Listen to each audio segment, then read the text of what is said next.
Hello students.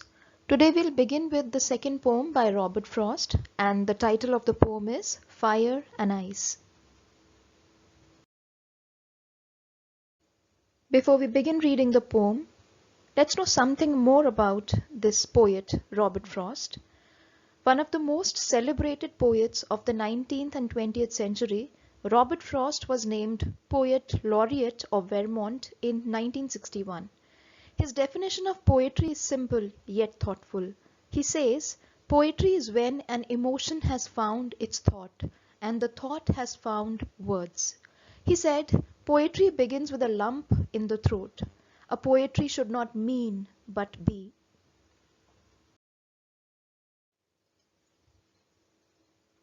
This great poet left a legacy behind that still inspires us. One of my favorite quotes from him on life. In 3 words, I can sum up everything I have learned about life. It goes on. The poem Fire and Ice that we will study today has been an inspiration for George R. Martin's fantasy series A Song of Ice and Fire. I am sure you must remember the beautiful poem by Robert Frost, Stopping by the Woods on a Snowy Evening. The concluding lines of the poem, they still touch every one of us. The woods are lovely, dark and deep, but I have promises to keep, and miles to go before I sleep, and miles to go before I sleep. Let's take a quick reading of the poem. Some say the world will end in fire, some say in ice. From what I have tasted of desire, I hold with those who favor fire. But if it had to perish twice, I think I know enough of hate to say that for destruction, ice is also great and would suffice. Let's move on to this beautiful poem, Fire and Ice by Robert Frost.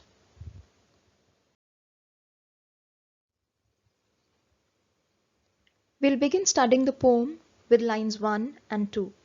Some say the world will end in fire, some say in ice. At the very outset, when we read these 2 lines, it seems that the poet is convinced that the world has to end.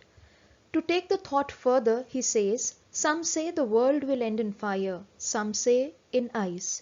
Hence, the poet has initiated a debate within his poem and moves forward to find out what will perish the world, fire or ice. Let's paraphrase lines 3 and 4. From what I have tasted of desire, I hold with those who favor fire.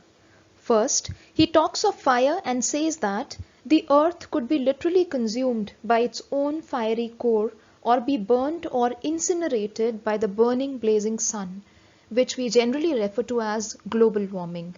Symbolically, fire stands for desire, greed, and violent passions like fury, cruelty, brutality. He feels that these burning emotions may incinerate the world and reduce it to ashes. Lines 5 and 6. But if it had to perish twice, I think I know enough of hate. When he takes the debate further, it seems he is unable to decide which force is more harmful than the other. So he says that if the world had to perish twice, that is, succumb or die twice, he knows or has seen and experienced enough of hatred. He is aware of the cold emotions because of which people have lost their virtues of love, kindness, and sympathy. The final lines of the poem, lines 6, 7, 8, and 9. I think I know enough of hate to say that for destruction, ice is also great and would suffice. Being familiar with the coldness and heartlessness of hatred, Robert Frost writes that for the destruction of the world, ice would equally suffice, that is, will be sufficient. Literally, the world may move towards extreme coldness with the altering or shifting of temperatures, and symbolically, the world may die because of intolerance, insensitivity, indifference, jealousy, and hatred. A look at the theme and message. Thus, the poet equates fire with desire and ice with hatred. Both these elements and emotions are enough to annihilate the world. Too much desire kills love, and cold hatred shrivels up life.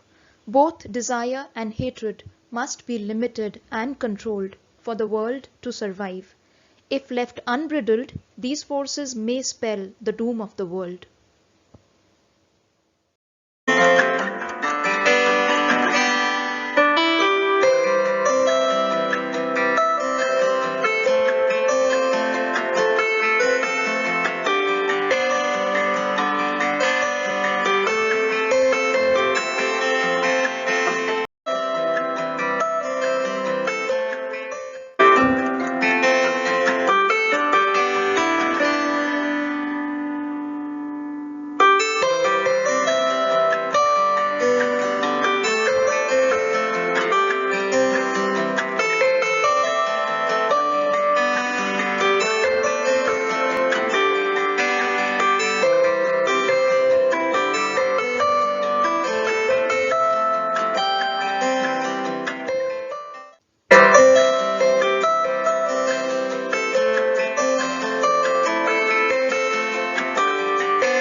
Catch you later with the next lesson. Thank you.